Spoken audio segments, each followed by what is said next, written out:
السلام علیکم ناظرین، میں ہوں عرفان فلاحی نظامی اور آپ دیکھ رہے ہیں دکن میڈیا کا اردو خبرنامہ۔ آئیے ڈالتے ہیں آج کی سرخیوں پر ایک نظر۔ میانمار سے فرار ہونے والے روہنگیا مسلمانوں کو ڈرون سے بنایا گیا نشانہ، ارکان آرمی نے کیا حملہ، 200 سے زائد افراد جاں بحق۔ ہنڈنبرگ کی نئی رپورٹ پر سیاسی طوفان، اپوزیشن پارٹیوں کی حکومت پر سخت تنقید، معاملے کی جانچ کے لیے مشترکہ پارلیمانی کمیٹی تشکیل دینے کا کیا مطالبہ۔ ملک میں معاشی افراتفری پھیلانے کی کوشش کا بی جے پی نے لگایا الزام۔ وزیر اعظم مودی سے استعفیٰ کا عام آدمی پارٹی نے کیا مطالبہ۔ ہنڈنبرگ کے الزامات کی جے پی سی کے ذریعے جانچ پر دیا زور۔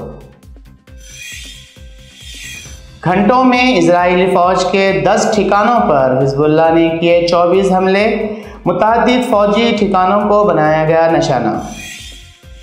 بہار کے جہان آباد کی مندر میں حادثہ، بھگدڑ میں ہوئی 8 افراد کی موت۔ تلنگانہ ہائی کورٹ میں 59 اسسٹنٹ گورنمنٹ پلیڈرز کے تقررات، 4 مسلم وکلاء شامل، حکومت کی جانب سے جاری کیے گئے احکامات۔ اب خبریں تفصیل سے۔ پڑوسی ملک بنگلہ دیش میں سیاسی بحران کے بعد پیدا ہوئی افراتفری کی صورتحال کا فائدہ ملک کے مسلمانوں کے خلاف نفرت کے لیے اٹھایا جا رہا ہے۔ سوشل میڈیا پر فرضی اور غیر مصدقہ خبروں کو بنیاد بنا کر ملک کے ہندو اکثریت کو مسلمانوں پر حملے کے لیے اکسایا جا رہا ہے اور اس کا اثر بھی ملک بھر میں نظر آنے لگا ہے۔ گزشتہ دنوں دلی اور اتر پردیش کے غازی آباد کے بعد اب ملک بھر سے ایسی خبریں موصول ہو رہی ہے جس میں غریب، مزدور اور جھوپڑی بنا کر رہنے والوں کو بنگلہ دیشی بتا کر مارا پیٹا جا رہا ہے۔ اس طرح وہ بنگلہ دیش میں ہو رہے ہندوؤں پر مبینہ حملوں کا بدلہ لینے کا دعویٰ کر رہے ہیں۔ آسام اور اڑیسہ سے متعلق ایسی متعدد ویڈیوز سامنے آئی ہے جہاں ہندو شدت پسند پھیری کرنے والوں اور مزدوری کرنے والے مزدوروں کو مار پیٹ رہے ہیں اور انہیں بنگلہ دیشی بتا رہے ہیں۔ خاص طور پر اڑیسہ اور آسام میں بنگالی بولنے والے کارکنوں کو نشانہ بنایا گیا، انہیں بنگلہ دیش کے درانداز بتا کر حملہ کیا گیا۔ بی جے پی کے یوتھ ونگ بھارتیہ جنتا یووا مورچے کے کئی ارکان نے گزشتہ دنوں ہفتے کو اڑیسہ کے سنبل پور ضلع میں ایک تعمیراتی مقام پر 34 لوگوں کو بنگلہ دیشی شہری ہونے کا جھوٹا الزام لگا کر پکڑ لیا۔ حراست میں لیے گئے افراد کے ساتھ مار پیٹ کی گئی اور انہیں مقامی پولیس کے حوالے بھی کر دیا گیا، لیکن بعد میں حکام کی جانب سے اس بات کی تصدیق کے بعد رہا کر دیا گیا۔ ان کا تعلق بنگلہ دیش سے نہیں تھا۔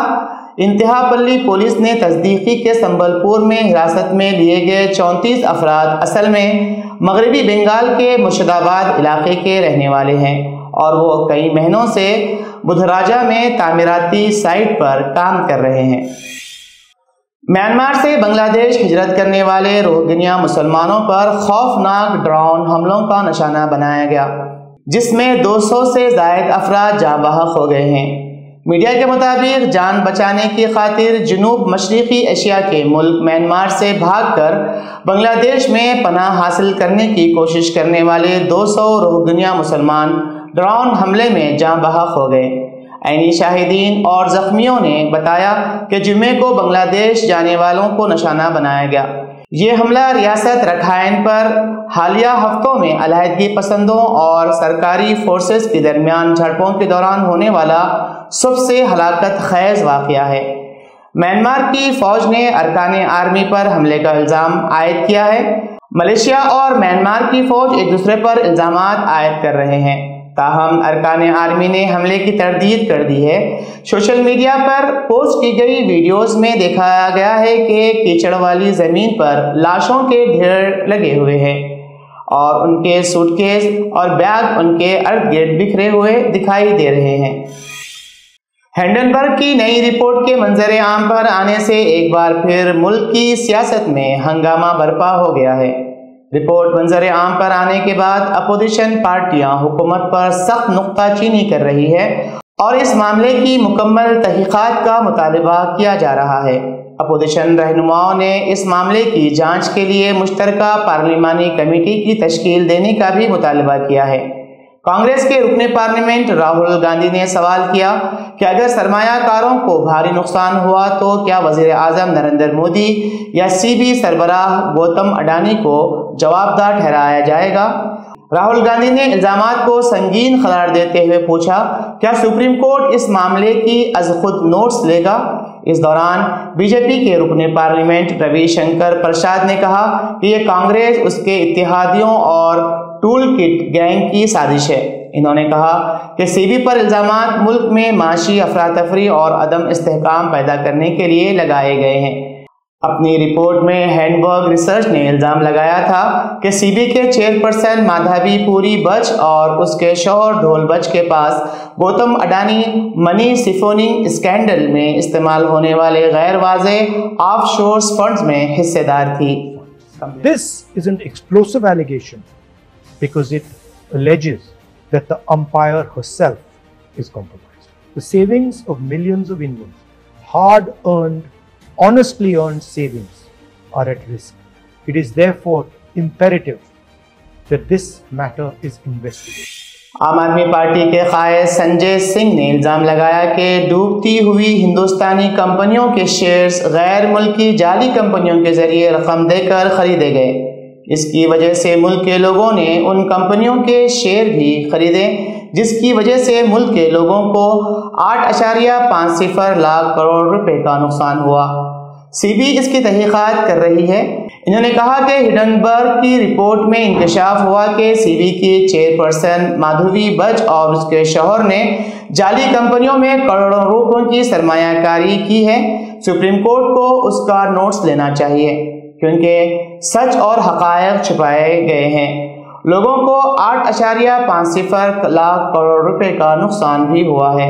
اس کے لیے وزیر اعظم نریندر مودی ذمہ دار ہے۔ جب تک نریندر مودی وزیر اعظم رہیں گے، اڈانی کے معاملات کی چھان بین نہیں ہو سکتی۔ اگر نریندر مودی میں ذرہ برابر بھی اخلاقیات موجود ہے تو انہیں وزارت عظمیٰ سے استعفیٰ دے دینا چاہیے اور اس کی تحقیقات کے لیے پارلیمانی جوائنٹ کمیٹی تشکیل دینی چاہیے۔ اس کے بعد ہی معاملے کی شفاف جانچ ہو سکتی ہے۔ وہ نعرہ سنسد میں مودی اڈانی بھائی بھائی دیش بیچ کے کھائی ملائی، اور آج کیا خلاصہ ہوا ہے؟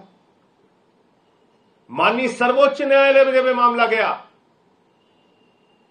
ماننی سرووچ نیالے نے کہا اس پورے پرکرن کی جانچ سیبی کرے گا،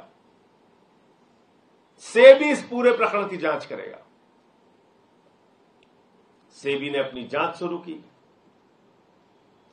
سیبی نے اپنی رپورٹ داخل کی، اور 2023 کے مئی مہینے میں جو رپورٹ سیبی نے سپریم کورٹ پہ داخل کی وہ بڑی ہاسیاسپد ہے۔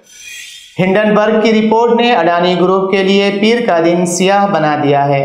آج بازار کھلتے ہی اڈانی گروپ کے شیئرز پوری طرح بکھر گئے۔ شروعات میں اڈانی گروپ کے شیئروں میں 17% تک کی زبردست کمی دیکھنے کو ملی ہے۔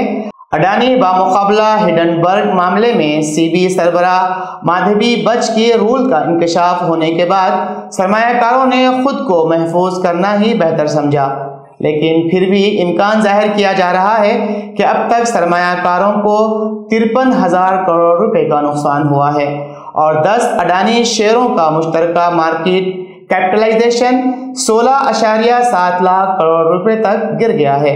اڈانی انرجی سولوشن نے تو بی ایس ای پر قریب 17% نقصان کے ساتھ شروعات کی، لیکن بعد میں ریکوری ہوتی دکھائی دی، لیکن اس کے باوجود شیئر لال نشان میں ہی رہے۔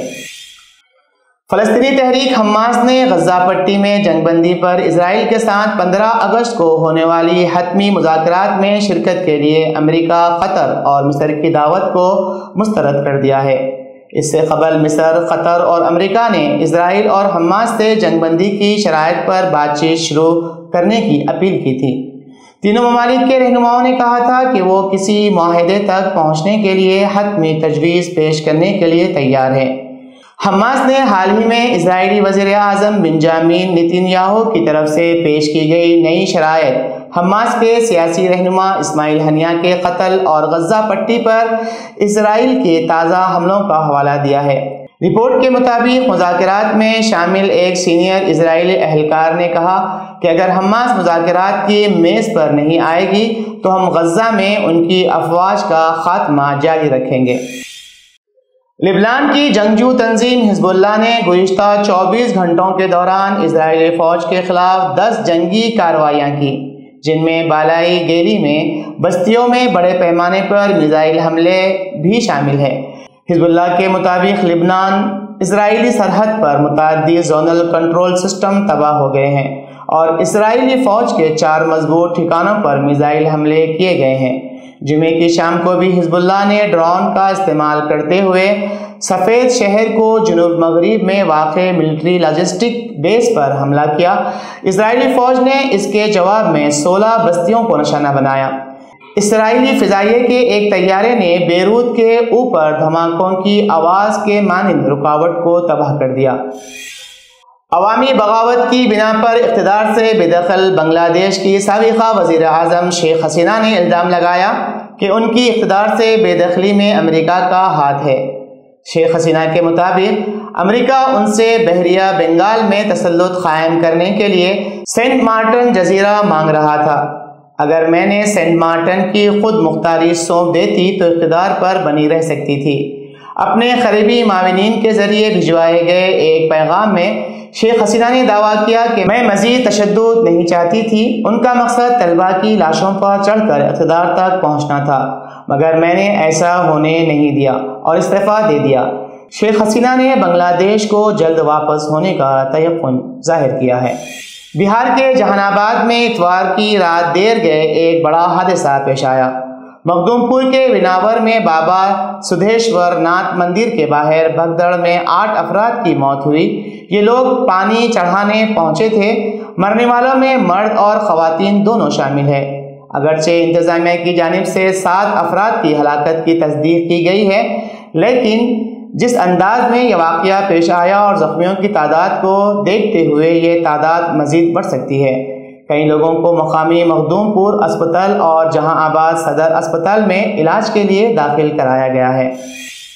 حکومت تلنگانہ کی جانب سے ہائی کورٹ میں 59 اسسٹنٹ گورنمنٹ پلیڈرز کے تقررات کے احکام جاری کیے گئے۔ حکومت کی جانب سے جاری کیے گئے احکامات میں 59 AGP میں جملہ 4 مسلم وکلاء کو شامل کیا گیا ہے، جن میں 2 خواتین اور 2 مرد وکلاء شامل ہیں۔ جن مسلم وکلاء کو AGP بنایا گیا ہے ان میں نور سمینہ، روحی نبیلہ، محمد حبیب الدین، محمد نوید خان شامل ہے۔ حکومت تلنگانہ کی جانب سے جاری کیے گئے احکامات کے بعد محکمہ لا کی جانب سے ان AGP کو جو ذمہ داریاں تفویض کی گئی ہے، ان میں نور سمینہ ایڈوکیٹ کو special government pleader M Krishna KAGP کی ذمہ داری دی گئی ہے، جبکہ روحی نبیلہ کو پنچایت راج دیہی ترقیاتی کی government pleader Shazia Parveen KAGP کی ذمہ داری دی گئی ہے۔ اسی طرح محمد حبیب الدین کو محکمہ مال کی گورنمنٹ پلیڈر DV چلپتی راؤ کے ساتھ مربوط کیا گیا ہے، اور جناب محمد نوید خان کو محکمہ انفارمیشن اینڈ ٹیکنالوجی کے GP جناب محمد حسین کے ساتھ مربوط کیا گیا ہے۔ فروری 2022 میں روس کی مداخلت کے بعد اسے یوکرین کی سب سے بڑی جوابی کارروائیوں میں سے ایک سمجھا جا رہا ہے۔ روس کی وزارت دفاع نے کہا ہے کہ روسی دستوں کی کورسک کے خطے میں یوکرینی فوجیوں کے ساتھ جھڑپیں ہوئی ہے۔ یوکرینی صدر ولادیمیر زیلنسکی نے روس کی سرحد کے اندر یوکرین کی فوجی کارروائیوں کا اعتراف کیا۔ زیلنسکی نے یہ تبصرہ اتوار کی دیر رات گئے اپنے خطاب میں کیا۔ اتوار کی شب یوکرینی حکام نے روس کے زاپیورزیا پاور پلانٹ کے قریب آگ لگنے کی اطلاع دی۔ پاور پلانٹ کے قریب آگ لگانے کے لیے روس اور یوکرین نے ایک دوسرے کو ذمہ دار ٹھہرایا ہے۔ زیلنسکی نے کہا ہے کہ روس اس پلانٹ کو یوکرین کو بلیک میل کرنے اور بڑھتی ہوئی کشیدگی کے مغربی خدشات سے فائدہ اٹھانے کے لیے استعمال کر رہا ہے۔ انہوں نے مغربی اتحادیوں اور اقوام متحدہ کے جوہری نگران ادارے سے ماسکو کے خلاف کارروائی کرنے کی اپیل کی ہے۔ آج کے لیے فی الحال اتنا ہی، کل پھر ملاقات ہوگی نئے خبروں کے ساتھ۔ دیجیے اجازت، اللہ حافظ۔